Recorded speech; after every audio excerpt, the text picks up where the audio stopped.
Hello' everyone, লিচাছ কিটচেনলৈ মই আপোনালোক সকলোকে স্বাগতম জনাইছোঁ। আজি মই আপোনালোকৰ ওচৰলৈ লৈ আহিছোঁ ঘৰতে কেনেদৰে চিংৰা বনাব পাৰি তাৰ পদ্ধতিটো।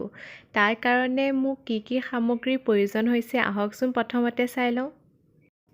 চিংৰা বনাবলৈ প্ৰথমতে এখন কাঁহীত মই 3 কাপ ময়দা আৰু 1 কাপ আটা লৈ লৈছোঁ আৰু তাত অলপ জনি গুটি দি দিছোঁ আৰু অলপ নিমখ দি দিছোঁ ইয়াত।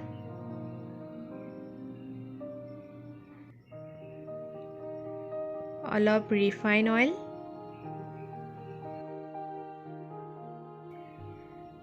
এতিয়া ভালদৰে ৰিফাইন অইলখিনি মই মিহলি কৰি ল'ম। এয়া সব মিহলি কৰি হৈ গৈছে। এতিয়া মই অলপকৈ পানী দি পেলাই এইখিনি মঠি ল'ম ভালদৰে। আপোনালোকে এইখিনি আটা লাৰু যেনেদৰে কোমল হয় তাতকৈ অলপ টান কৰি মঠিব, আটা লাৰুৰ দৰে কোমল কৰি নমঠিব। এয়া মোৰ মঠি হৈ গৈছে এইটো। এতিয়া চিংৰা ভাজিখিনি বনাওঁ মানে মই এইখিনি এক সাইডে ৰাখি দিম। ভাজিখিনি বনাবলৈ মই অলপমান মটৰ বইল কৰি লৈছোঁ আৰু 2টা মিডিয়াম সাইজৰ আলু বইল কৰি লৈছোঁ আৰু আলু 2টা মই মেছ কৰি ল'ম ভালদৰে। আৰু কেইটামান নৰসিংহৰ পাত, এটা পিঁয়াজ কাটি লৈছোঁ, কেইটামান কেঁচা জলকীয়া, হালধি, ৰেড চিলি, জিৰা পাউডাৰ আৰু ধনিয়া পাউডাৰ অলপ লৈ লৈছোঁ। এতিয়া এটা কেৰাহীত মোক তেলখিনি গৰম হৈ গ'ল। মই পিঁয়াজ, জলকীয়া আৰু মছলাখিনি গোটেইখিনি ইয়াত দি দিছোঁ গৰম তেলখিনিত আৰু এইখিনি অলপ লৰাই দিছোঁ আৰু মটৰখিনি এতিয়া দি দিম। এয়া মটৰখিনিও ভালদৰে ইয়াত ভাজি লৈছোঁ। এতিয়া মেছ কৰি লোৱা আলুখিনিও ইয়াত দি দিছোঁ, ভালদৰে মিক্স কৰি দিছোঁ মছলাখিনিত। নৰসিংহৰ পাতকেইটাও দি দিছোঁ, এইখিনি ভালদৰে ভাজি ল'ম। এতিয়া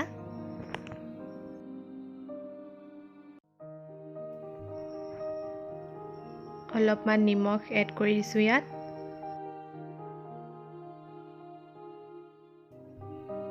মোৰ ভাজিখিনি হৈ গ'ল বনাই।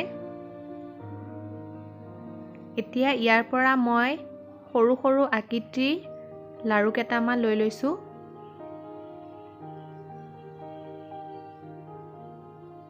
এতিয়া মই এইকেইটা গোল আকৃতিত ভালদৰে বেলি ল'ম।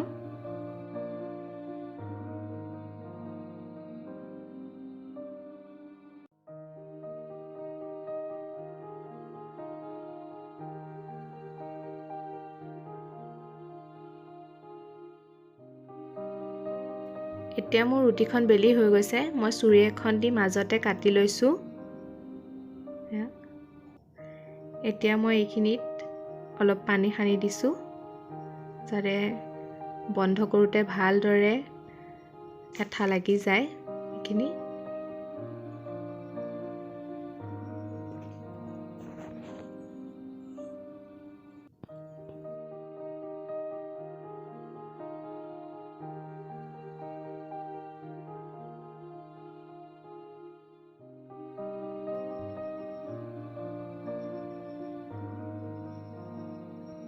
এতিয়া ভাজিখিনি মই এইটোৰ ভিতৰত ভৰাই দিছোঁ।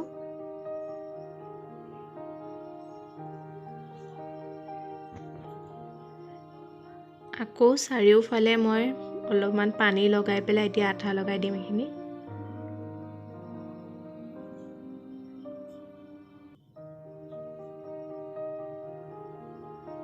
যেনেদৰে কৰিছোঁ তেনেদৰে আপোনালোকে ভালদৰে বন্ধ কৰি ল'ব।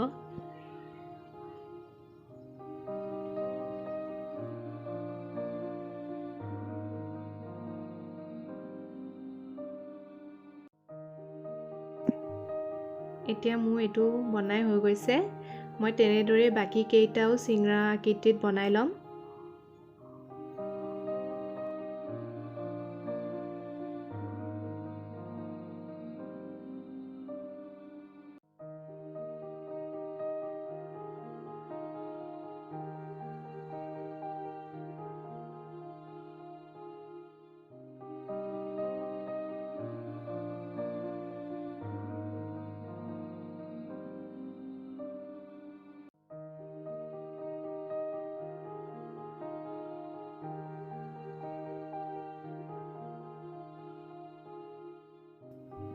মোৰ গোটেইকেইটা লাড়ু এতিয়া চিঙৰা আকৃতিত বনাই হৈ গ'ল। চাওক, এতিয়া মই এইকেইটা ভাজি ল'ম। এতিয়া মই এটা কেৰাহীত তেল গৰম কৰি ল'লোঁ। মই মিডিয়ামকৈ গৰম কৰিছোঁ তেলখিনি, বেছি গৰম কৰা নাই। চিঙৰাত সদায় আপোনালোকে কমকৈ তেলখিনি গৰম কৰিব, নহ'লে ভিতৰৰ পিনে ভাজোঁতে চিঙৰাকেইটা ভালদৰে ভাজা নাযায়, সেইবাবে।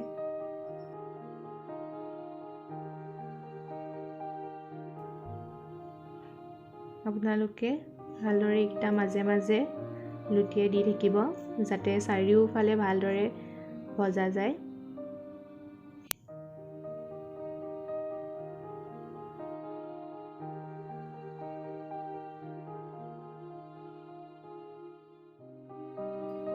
এয়া চিঙৰাকেইটা ব্ৰাউন কালাৰ হৈ আহিছে, দেখিছে? মানে এইকেইটা ভাজা হৈ গৈছে। মই এতিয়া গেছৰ পৰা নমাই ল'ম এইকেইটা।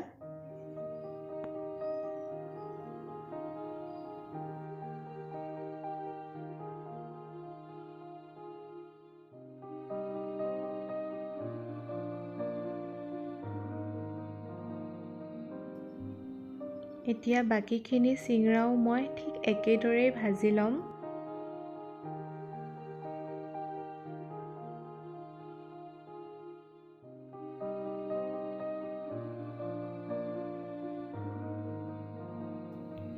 এয়া মোৰ গোটেইকেইটা চিঙৰা বনাই হৈ গৈছে, দেখিছে?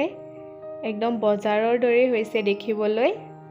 আপোনালোকেও এনেদৰে ঘৰত বনাই চাবচোন, আৰু কেনেকুৱা লাগে মোক কমেণ্টৰ জৰিয়তে জনাব। যদি ভিডিঅ'টো চাই ভাল পালে লাইক কৰিব, শ্বেয়াৰ কৰিব আৰু মোৰ চেনেলটো ছাবস্ক্ৰাইব কৰি দিব। আকৌ এবাৰ লগ পাম এটা নতুন ৰেচিপিৰ সৈতে। ধন্যবাদ।